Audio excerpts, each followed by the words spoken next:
बच्चों, good morning. कैसे हैं आप? आज हम फिर से प्राकृतिक संपदा के आगे का हिस्सा शुरू करेंगे। आज हम सेकंड पार्ट देख रहे हैं और वो है जल। ठीक है। इससे पहले मैंने क्या करा था, वायु और वायु के साथ साथ उसके प्रदूषण के बारे में बताया था। आज हम जल और जल के प्रदूषण के बारे में जानेंगे। ये कोई नई चीज नहीं है, ये आपने पहले भी पढ़ा है। हाँ? तो जल क्या है? वो एक अद्भुत द्रव्य है। मतलब पानी पीने में कितना बढ़िया लगता है ना। और यह ही एक ऐसा अद्भुत द्रव्य है जो तीनों अवस्थाओं में पाया जाता है, ठोस, द्रव और गैस। ठीक है। गैस कैसे? तो गैस को हम जल वाष्प के रूप में समझे हम पहले। जल को जब गर्म करते हो तो वाष्प बनता है। ऐसे पृथ्वी पर जब सूरज की किरणें पड़ती है तो जहां भी तालाब, झील, नदी, जहां भी वर्षा के पानी है वो जलवाष्प के रूप में बनकर ऊपर की तरफ उड़ते हैं। या आपने फ्रिज में देखा होगा तो ये जलवाष्प है। और यह तीनों अवस्थाओं में जल जो है पाया जाता है, देखा जा सकता है। एक विचित्र इसकी अद्भुत शक्ति है।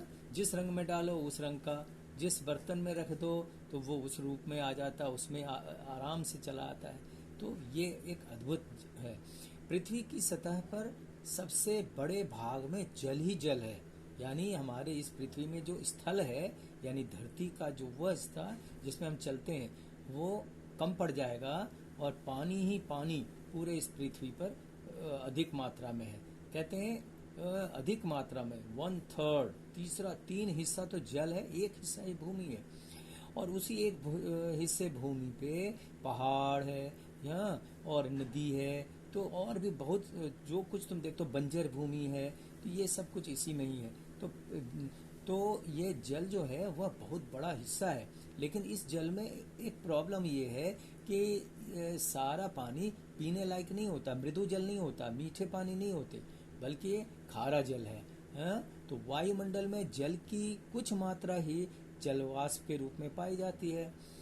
जल अब कुएं के को ही तुम देखो, वह क्या है? भूमिगत है। हम उससे भी प्राप्त कर लेते हैं, नीचे से पानी पहले भी निकाला करते थे लोग कुएं से। पृथ्वी पर पाया जाने वाला अधिकतर जल कहाँ होता है? समुद्र और महासागर में। और ये जो महासागर और समुद्र है ये पानी खारा होता है। शुद्ध एवं मीठे जल बर्फ के रूप में दोनों ध्रुव पे, कौन कौन से ध्रुव हैं आपको पता है? उत्तर ध्रुव और दक्षिण ध्रुव पर पाए जाते हैं। साथ साथ पहाड़ों की चोटियों पर वो बर्फ देखा जा सकता है। आपने देखा है, चित्र बनाते हैं आँख। पृथ्वी की सतह के नीचे का जो जल वह भूमिगत जल कहलाता है। तथा नदियों और झील तथा तालाबों से भी हम जल शुद्ध रूप में प्राप्त कर लेते हैं। गर्मी के दिनों में क्या होता है? अधिकतर गर्मी पड़ती है तो वो जलवाष्प के रूप में ऊपर उड़ जाता है और पानी की कमी हो जाती है। जानते हो, सभी जीवों में जो कोशिकीय प्रक्रियाएं होती है, यानी हमारी जो कोशिका है यह उसके अंदर जलीय माध्यम ही कार्यरत रहता है। अर्थात अब तुम देखो रक्त में भी ब्लड ही रक्त मतलब ब्लड, और इसमें जल की मात्रा अधिक होती है। शरीर में भी जो है जल का अंश अधिक होता है। अर्थात शरीर में एक हिस्से से दूसरे हिस्से में पदार्थों का जाना यानी संवहन होना जल या रक्त में घुली अवस्थाओं में ही होता है। अतः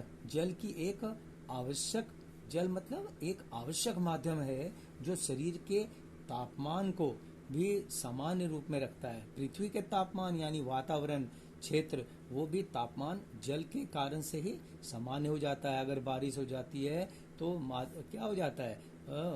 वातावरण ठंडापन हो जाता है। अब हम पढ़ेंगे बेटा जल प्रदूषण। आप जानते हो कि यह जो जल है वह जितने कठिन स्थिति में हमारे पास शुद्ध रूप में मिलता है, पीने लायक जो जल है उसको इंसानों ने अपने गलत हरकतों के कारण उन्हें वह प्रदूषित कर देते हैं। नदियों में, शहरों के जो नाले हैं, फैक्ट्रियों, कल कारखाने का जो निकला हुआ करकट है, जो स्क्रैप है, कचरा है, फसलों में जो लोग किसान खेती में अधिक से अधिक दवाइयों का इस्तेमाल करते हैं। उर्वरक कैसा होता है? वो रासायनिक बनाया जाता है। तो वह रासायनिक उर्वरक जो है वो जल में घुल जाते हैं। अधिक लालच के कारण ये इसका ज़्यादा प्रयोग करते हैं और ये उर्वरक पानी को विषैला बना देते हैं। इसमें जल जो है वह पूर्ण रूप से प्रदूषित हो जाता है। कागज में छपने वाले जो इंक होते हैं, स्याही, लाल पीले जो भी हैं या काले नीले जो बुक्स वगैरह में छपे होते हैं, ये जो इंक हैं ये भी जो आजकल उद्योगों में बहुत प्रचलन है, किताब कॉपी वगैरह छपना ये वो, तो ये भी धुलने के बाद या इनकी जो कलर है वो पानी में मिलकर यह जहरीला बना देता है, क्योंकि इसकी जो लवण है वह एकदम से केमिकल होते हैं और यह पानी को विषाक्त बना देता है। जलीय जंतुओं और पौधों को यह नुकसान करता है। देखो मछलियां मर जाती हैं, उनके पानी में रहने वाले जीव जंतु बहुत सारे हैं, हर प्रकार के तरह तरह के जीव होते हैं जो जल में होते हैं, वो मर जाते हैं, किनारे पड़ जाते हैं। किनारे मतलब नदी के किनारे, तालाब के किनारे मरे हुए हालत में दिखते हैं। विभिन्न प्रकार के जीव जंतुओं के जो प्रजनन है, जैसे अंडे, मछली अंडे देते हैं या सभी जीव जंतु बहुत सारे हैं, क्रोकोडाइल है, कछुआ है, पानी में रहने वाले बहुत सारे भिन्न भिन्न जीव जंतु हैं, तो वो उनके अंडे, लार्वा, ये सब क्या होता है, उनका विकास रुक जाता है, मर जाते, प्रजनन नहीं कर, उनकी संख्या नहीं बढ़ती।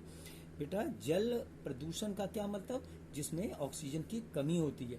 ऐसा पानी जिसमें ऑक्सीजन की कमी हो तो वह जीने लायक नहीं होता, पीने के बाद भी वह हमारे शरीर के अंदर प्रक्रियाएं नहीं करने में मदद नहीं करती, जो जैसे और इसके कारण से हैजा और तरह तरह के भयानक रोग हो जाने का डर होता है और बढ़ जाते हैं, हो जाते हैं, लोग इससे मरते हैं। कई तरह के जो जीव जंतु हैं ऐसी बीमारी का उन्हें अपने को उनकी मृत्यु हो जाती है। अब बेटा हम पढ़ेंगे मृदा जो है मतलब क्या होता है, मिट्टी। तो मिट्टी के बारे में जानेंगे कि मिट्टी क्या है। आपने विशेष रूप से ज़्यादातर आपने पहले भी पढ़ा है, जाना है कि मिट्टी के कई प्रकार हैं। अच्छी मिट्टी को बनाए रखने के लिए उसमें हमें कूड़ा करकट वगैरह नहीं डालना चाहिए। ये मिट्टी उससे बंजर हो जाती है। तो मृदा एक महत्वपूर्ण संपत्ति के रूप में समझा जाता है, एक संपत्ति, क्योंकि किसान भाई जो हैं वो इसी पे खेती बाड़ी करते हैं। उनकी मिट्टी जितनी अच्छी होगी उतना ही उनको फसल उपजेगा, उन्हें ज़्यादा फायदा होगा। उनमें उनकी जो फसलें हैं वो अच्छी कोटि के, बड़े बड़े आकार में, अच्छे साइज में फल होंगे। मिट्टी की गुणवत्ता के कारण से उनकी जो पौधों की जो संख्या है, फसल जो है वो 100% फसल उपजाएंगे। वो पृथ्वी की सबसे बाहरी जो परत होता है, वो जो पाए जाने वाले होते हैं मिट्टी, ऊपर जो सड़क के दोनों साइड खेतों में जब कभी गाड़ी मोटर से जा रहे हो, गांव की तरफ जा रहे हो, तो जो ऊपरी जो सतह है वही मिट्टी होती है और इनमें पाए जाने वाले बहुत सारे पोषक तत्व होते हैं, जैसे खनिज के साथ साथ जीवों का भी। केचुआ भी हमारे मिट्टी को उपजाऊ बनाने में मदद करते हैं। तो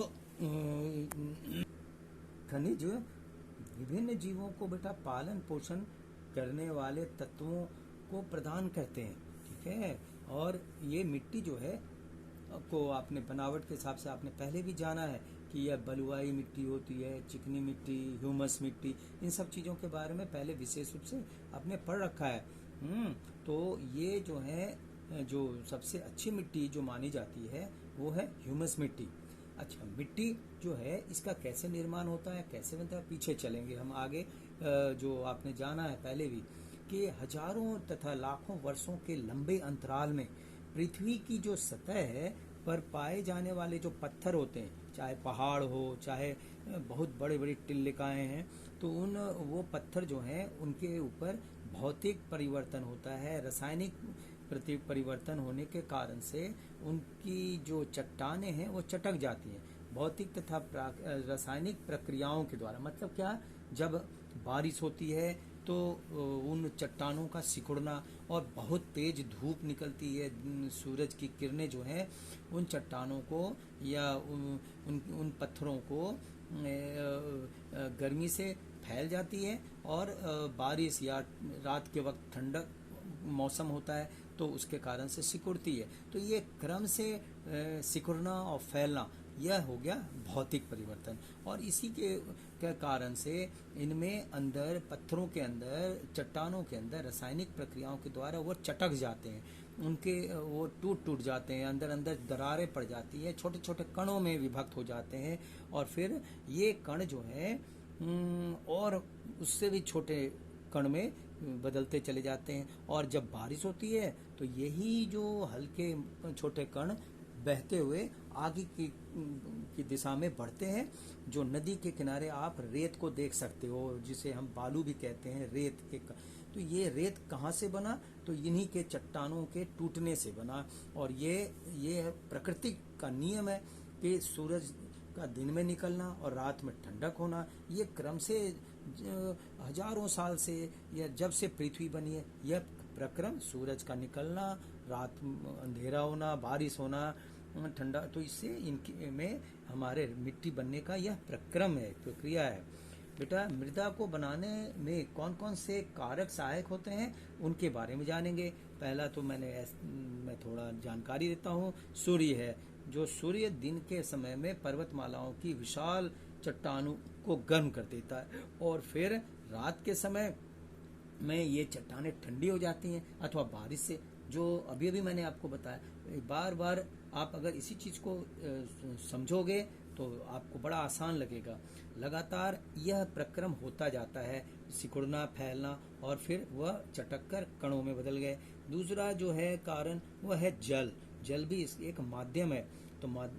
तो वर्षों से यह बारिश की तेज गति के जो धारा है, बारिश की जो धारा होती है, उनमें ये टुकड़े जो हैं, कण, वो पानी के सहारे बहते हुए नदियों के किनारे जमा हो जाते हैं, और यह आगे जाकर इनका रूप में परिवर्तन हो जाता है। यानी यह रेत, जो कंकड़, महीन कंकड़ होते हैं, यह मिट्टी बन जाते हैं। और फिर यह इनका इस्तेमाल किसान हो या नदी के किनारे रहने वाले लोग, उन्हें खेती बाड़ी या फसल उपजाने में काम करते हैं। ये मिट्टी का यही तरीका है। आगे एक और माध्यम है जिस माध्यम से वो मिट्टी बनती है, वो है वायु। वायु भी क्या है जानते हो? हवा तेज चलती है तो तो वो जो पत्थर लुढ़कते हैं, गिरते हैं, तो आपस में टकराने के बाद ये तेज हवाएं भी पत्थरों को तोड़ देती है। और वायु भी जल की तरह बालू यानी महीन कण को एक स्थान से दूसरी जगह ले जाती है, और इस प्रकार से मिट्टी में तब्दील हो जाते हैं, मिट्टी का निर्माण कर लेते हैं।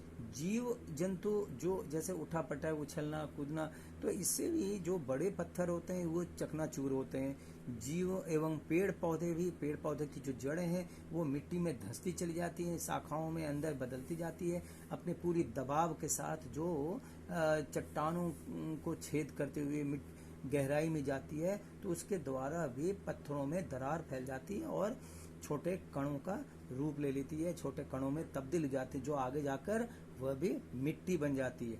बेटा, ये छोटे छोटे कण अगर सूक्ष्म जीव से मिल जाते हैं, सड़े गले जीव जो जहाँ कहीं मर गए हों, वो सड़े गले जीव जंतु की जो खाल है, शरीर है, वो जब मिट्टी में सड़ने गलने के बाद एक प्रकार से क्या होता है, वो खाद बन जाता है, देसी खाद। तो वो जब मिट्टी में मिल जाते हैं तो एक अलग क्वालिटी की मिट्टी बन जाती है। और या इसमें और एक चीज कह दो, इसमें केचुआ, आपको पता है केचुआ कौन है? केचुआ किसानों के भाई के समान होते हैं, उनके दुख दर्द में यानी फसल में वो मदद करते हैं, वो किसान का मित्र कहलाता है। तो इसके मिलने से, ये सूक्ष्म जीव के मिलने से मिट्टी की जो क्वालिटी है वो अपग्रेड हो जाती है, यानी उनकी गुणवत्ता बढ़ जाती है, और इस प्रकार की मिट्टी को ह्यूमस मिट्टी कहते हैं। किसान ऐसी मिट्टी का ही कल्पना करता है कि उसके पास मेहनत करके और काफ़ी पानी और खाद वगैरह उर्वरक डालकर वह ह्यूमस मिट्टी का निर्माण करने के प्रयास में लगा रहता है। और ये मिट्टी उनको कह सकते हो कि उनकी फसलों में 2 गुना 4 गुना लगातार क्रम से वो उपज लेता है। बेटा, तो ये तो उनके मिट्टी के निर्माण की बात हुई। अब आ जाओ मिट्टी को लोगों ने या किसानों ने जो किया है वो सुनो, कि इंसान क्या करता है, मिट्टी को प्रदूषित भी कर देता है। तो मृदा प्रदूषण का मतलब मिट्टी या भूमि का प्रदूषण करना। किसान खेती के दौरान लालच में बहुत अधिक उर्वरक का प्रयोग करता है। कीड़े उन्हें परेशान करते हैं, उनके पौधों को नष्ट कर देते हैं, तो वो पीड़कनाशी दवाई का इस्तेमाल करते हैं। और इसके कारण से होता ये है कि उनके जो मिट्टी में उपलब्ध जो सूक्ष्म जीव, केंचुए वगैरह होते हैं, वो नष्ट हो जाते हैं, मर जाते हैं। और फिर मिट्टी जो है जहाँ उपजाऊ बननी थी वो हो जाती है बंजर भूमि, मतलब उसमें फिर फसल नहीं उपजाए जा सकते। तो कहने का मतलब ये कि ऐसा नहीं करना चाहिए, कि जरूरत के हिसाब से ही करना चाहिए, सब कुछ के नपे तुले हिसाब है। फिर इसके बंजर हो जाने के बाद फिर एक प्रॉब्लम और आती है, वो आती है मृदा का अपरदन होना। मतलब एक स्थान से उपजाऊ मिट्टी का हवा में उड़कर एक स्थान से दूसरे स्थान को चले जाना। तो क्या होगा, मिट्टी लगातार अगर उपजाऊ मिट्टी उड़कर दूसरी जगह चली जाएगी तो क्या होगा, मिट्टी खराब हो जाएगी। अब उसमें फसल लेना किसान के लिए मुश्किल हो जाएगा, बल्कि एकदम से नुकसान हो जाएगा। तो अर्थात मृदा अपरदन को रोकने के लिए क्या करना चाहिए इंसान को, पौधों को लगाना चाहिए, फसल लेते रहना चाहिए, क्योंकि पेड़ की जड़ें जो है ना, वह मिट्टी से जुड़ी होती है और वह मिट्टी को उड़ने नहीं देती, एक स्थान से दूसरे स्थान नहीं जा। तो लगातार भूमि में पौधों का को लगाना चाहिए, फसल लेना चाहिए, यह किसान का काम है। इंसान जो, मान लो ये तो किसान की बात हुई, अन्य भी लोग जो हैं वो शीशे के टुकड़े, गंदे का पत्थर वगैरह जो हैं, गंदे ये जो कूड़े करकट होते हैं, उन सबों को अपने घर के या आसपास पर वो जाकर उस मिट्टी पे डाल देते हैं, उस साफ सुथरे जगह को नष्ट कर देते हैं, खराब कर देते हैं। जबकि इंसान को चाहिए क्रिएटिव माइंड बने, पार्क की तरह बनाए, पार्क बनाए, खेलने कूदने के लिए अच्छे स्थान हो, तो वो अच्छी बात है। लेकिन वह मिट्टी को नष्ट कर देते हैं। जंगलों का आजकल लगातार कटाव होता जा रहा है और इसके कारण से जैविक विविधता भी नष्ट होती जा रही है। कहने का मतलब, अब जंगल की लगातार कटने से क्या हो रहा है कि लोग वहां जाकर अपना फ्लैट बना लेते हैं, बड़े ऊंचे टिल्लकाओं पे वहां बिल्डिंग बनाते, ये करते। उसके कारण से जो जंगल में रहने वाले प्राणी हैं वो बेचारे कहाँ जाएं, तो वो उनका जो जीवन है चक्र वह नष्ट होता जा रहा है। ये वो अब कहाँ जाएं, जो जंगल में रहने वाले प्राणी हैं वो, उन्हें तो उनका घर द्वार छीना जा रहा है, वहाँ पे इंसान कब्जा कर रहा है। तो ये सब कुछ जो है इसी कारण से हो रहा है कि जंगलों की कटाव नहीं होनी चाहिए। और इसके कारण से पूरे वातावरण में, यानी देखते हो क्लाइमेट चेंज हो जाता है, बरसात में गर्मी में सर्दी, और कुछ सारा सिस्टम जो है मौसम के अनुकूल नहीं रहता, सब कुछ उलट पुलट होता जा रहा है। तो हम समाज को इन सब चीज़ों से हमें समझना चाहिए, समझना चाहिए कि हम प्रदूषण ना करें। बेटा ये आप फिर अगली क्लास में